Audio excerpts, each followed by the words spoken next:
할렐루야. 6월 20일 화요일입니다. 사도행전 2장 1절부터 13절까지 말씀을 읽고 은혜 나누도록 하겠습니다. 오순절 날이 이미 이르매 그들이 다 같이 한 곳에 모였더니 호련히 하늘로부터 급하고 강한 바람 같은 소리가 있어 그들이 앉은 온 집에 가득하며 마치 불의 혀처럼 갈라지는 것들이 그들에게 보여 각 사람 위에 하나씩 임하여 있더니 그들이 다 성령의 충만함을 받고 성령이 말하게 하심을 따라 다른 언어들로 말하기를 시작하니라.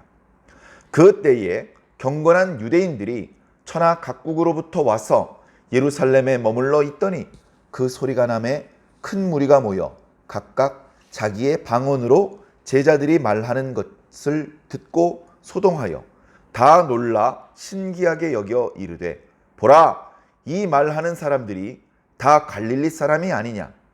우리가 우리 각 사람이 난 곳 방언으로 듣게 되는 것이 어찌 됨이냐? 우리는 바데인과 메데인과 엘람인과 또 메소포다미아와 유대와 갑바도기아, 본도와 아시아, 부르기아와 밤빌리아, 애굽과 및 구레네에 가까운 리비아 여러 지방에 사는 사람들과 로마로부터 온 나그네 곧 유대인과 유대교에 들어온 사람들과 그레데인과 아라비아인들이라. 우리가 다 우리의 각 언어로 하나님의 큰 일을 말함을 듣는도다 하고 다 놀라며 당황하여 서로 이르되 이 어찌 된 일이냐 하며 또 어떤 이들은 조롱하여 이르되 그들이 새 술에 취하였다 하더라. 아멘. 감사합니다. 자, 제자들과 여자들과 그리고 예수님의 가족들을 시작으로 예루살렘에서 기도를 시작을 했었는데 지난 시간에 말씀드렸던 것처럼 마띠아를 12번째 사도로 가롯 유다를 대신해서 사도로 세우는 그 이야기가 있기까지 계속해서 기도는 이어졌던 것 같습니다. 몇 차례 말씀드렸던 것처럼 그들이 기도한 기간은 그리 길지 않았습니다. 한 일주일쯤 되었던 것 같습니다. 물론 그들은 자신들의 기도의 기간이 자신들이 아버지의 약속한 것을 받을 때까지의 기간이 일주일이라고 처음부터 알았던 것은 아니었을 것입니다. 상황이 좀 복잡하게 돌아가는 상황이었습니다. 6월절 때 예수님께서 돌아가셨습니다. 6월절 때 돌아가셨던 예수님의 사건이 이제 예수님의 부활의 사건으로 여러 가지로 좀 흉흉해졌습니다. 예수님의 제자들 중에서도 예수님의 부활을 경험하지 못했던, 나중에 경험했던, 그러니까 먼저 경험했던 사람과 아직 경험해보지 못한 사람이 혼재돼 있어서 좀 혼란스러웠고, 또 예수님을 대적했던 사람들 중에서도 아니 예수를 우리가 분명히 죽였는데 다시 살아서 돌아다니고 있다는 소문이 이게 무슨 소문이냐 이러면서 뭔가 뒤숭숭해졌죠.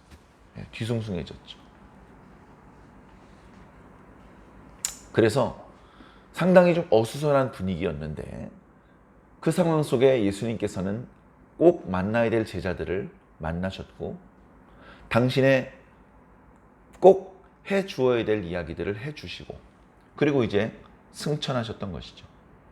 그리고서 제자들은 기도에 매진했습니다. 마띠아를 세우는 일을 제외하고는 아마 거의 대부분의 시간을 기도하는 데 보냈던 것 같습니다. 기도가 진행되고 있는데 예루살렘의 분위기가 또 달라집니다. 감람산에서 예루살렘으로 돌아와 기도를 시작할 때는 그냥 조용했습니다. 예루살렘이. 그런데 그렇게 예루살렘으로 돌아와서 이틀, 3일, 4일 이렇게 이제 기도를 이어나가고 있는데 예루살렘에 사람들이 많아졌어요.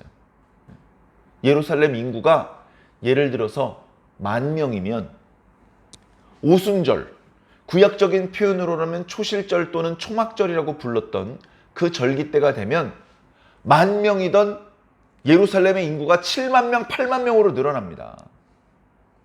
엄청나게 거리거리에 사람들이 많아지고 음식점들이 생기고 왁자지껄한 소리가 밤늦게까지 들립니다.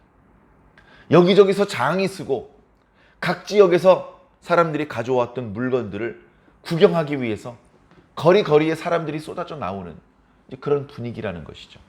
축제 분위기가 다가오고 있습니다. 그런데 그 축제 분위기에 휩싸여서 막 구경하고 맛있는 거 먹고 그럴 수가 없잖아요. 기도하면서 아버지께서 약속하신 것을 기다려야지. 밖에서 나는 소리가 왜 안 궁금하겠습니까? 그러나 그럴수록 더 기도에 집중을 하고 있었을 것입니다. 그때 그렇게 많은 사람들이 예루살렘에 모여 있는 것이 교회를 만들기 위한 하나님의 계획이었다는 것을 제자들은 처음에 몰랐습니다. 그 많은 갑자기 예루살렘에 들어오게 된 그 사람들을 대상으로 복음을 전파하게 되리라는 것을 처음에는 전혀 예상할 수 없었습니다. 아, 그거 참 사람들 되게 시끄럽네. 기도에 방해되게. 처음에는 어쩌면 그런 정도로 생각했는지 모릅니다. 그러나 나중에 깨달았죠. 아! 이 사람들에게 복음을 전하라고 하시는구나. 아하! 이 사람들에게도 성령이 임하는구나. 엊그저께 우리에게 임했던 성령이 저 사람들에게도 임하는구나. 우리가 감동적으로 받았던 예수 복음을 저 사람도 가슴 뜨겁게 받는구나. 그런 것들을 제자들이 체험을 했습니다. 그러면서 복음이 산불처럼 번져나가기 시작을 했죠. 자, 오늘 말씀은 그 시작입니다. 사도행전 1장 말씀도 마찬가지지만 지금 거대한 교회의 역사가 출발하는 한 점에 해당되는 사건을 말씀해주고 있습니다.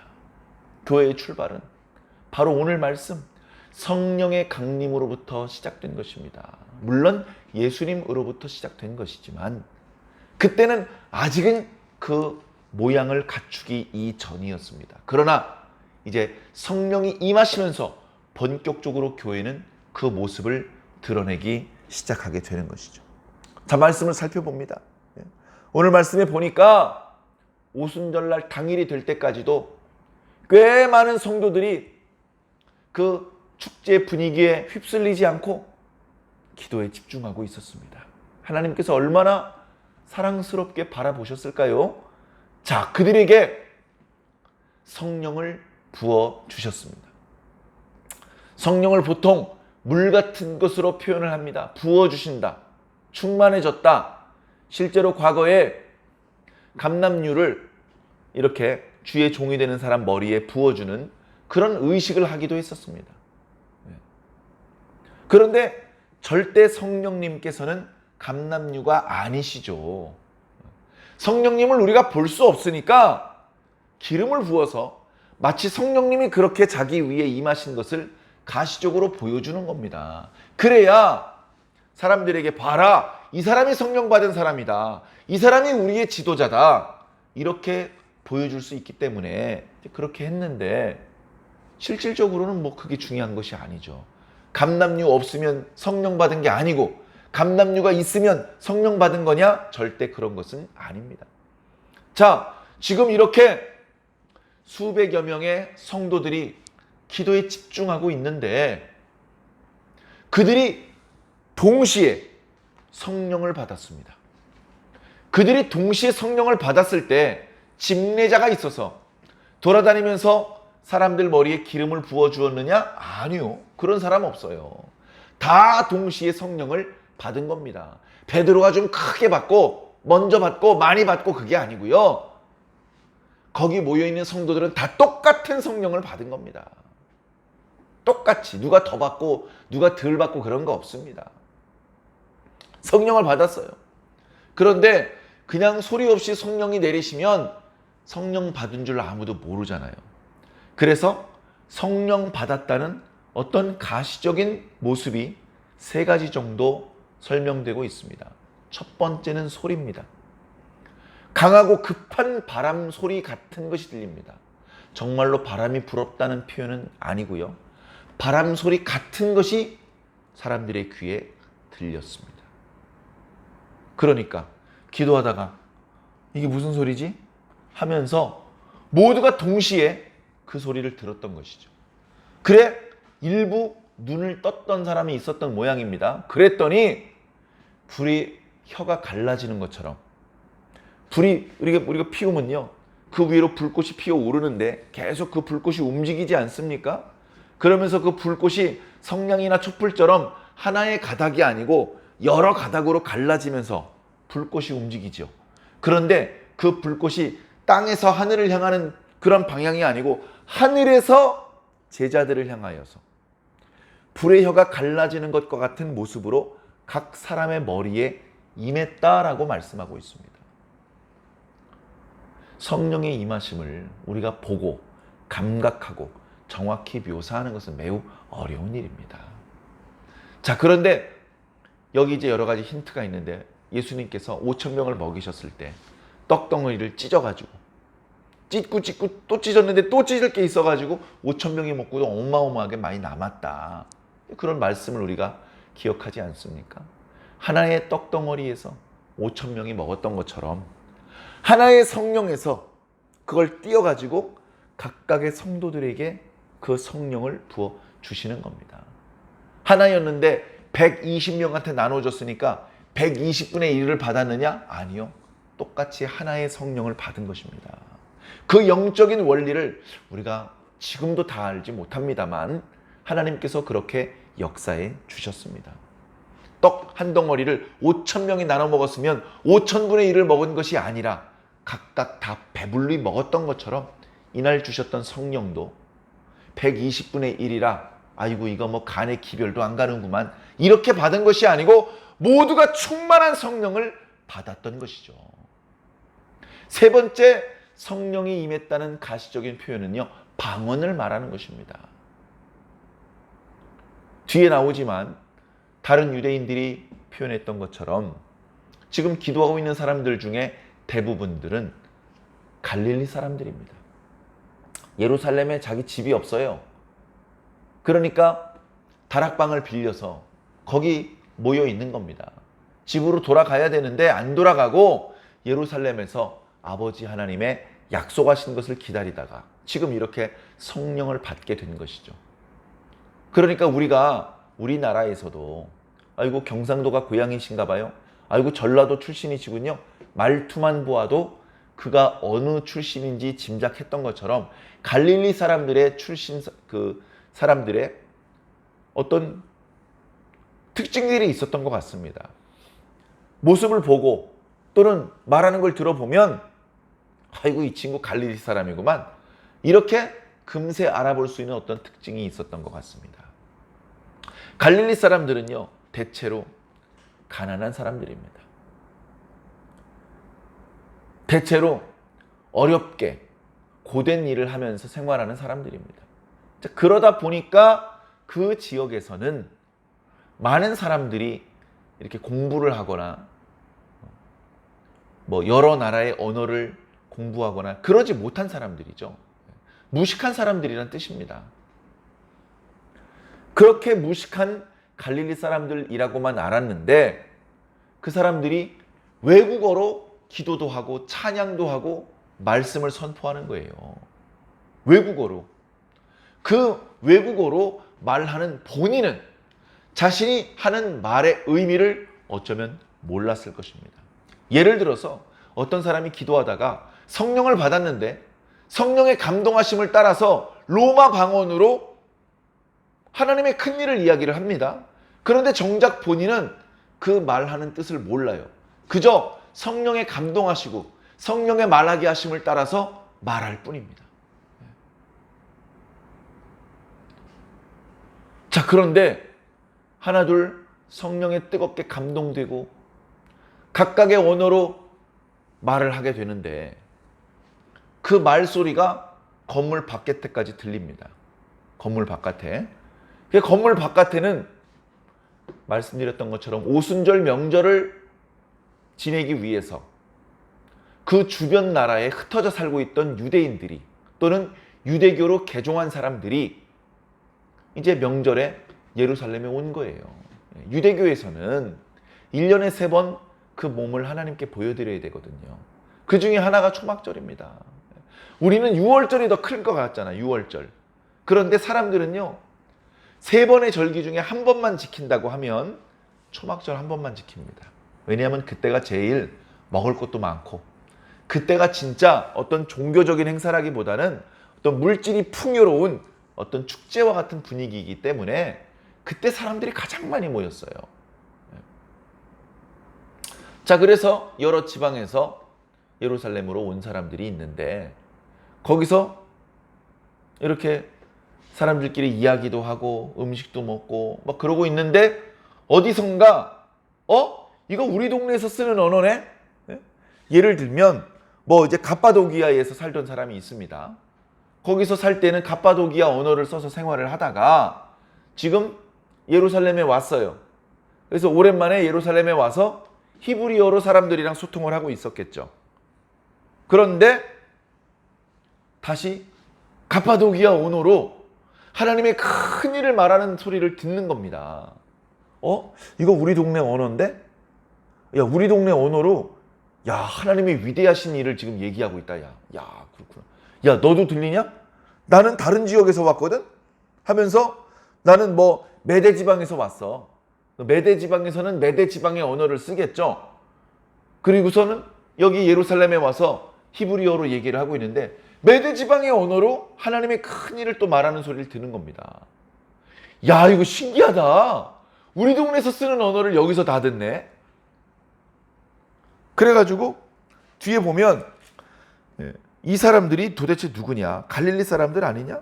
갈릴리 사람이면 무식한 사람들일 텐데 보니까 말투나 행색을 보니까 무식한 사람들인 것 같은데, 그런데 어떻게 우리 지방의 언어를 저렇게 유창하게 쓰지? 거기다가 하나님의 큰 일을 말하고 있어.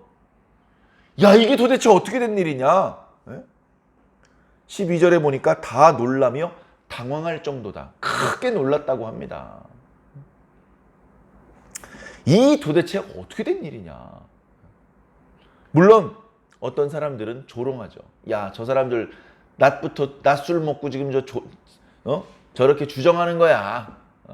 또 그렇게 낮추어서 말하는 사람도 있을 정도였습니다. 자, 이 사건이 이제 어떻게 전개될지는 뒤에 이어지는 말씀을 통해서 우리가 듣게 되겠습니다만, 자, 바로 이렇게 성령이 임하시는 것을 시작으로 교회가 출발을 했고, 교회는 출발하자마자 선교하는 것이 그 목표였습니다.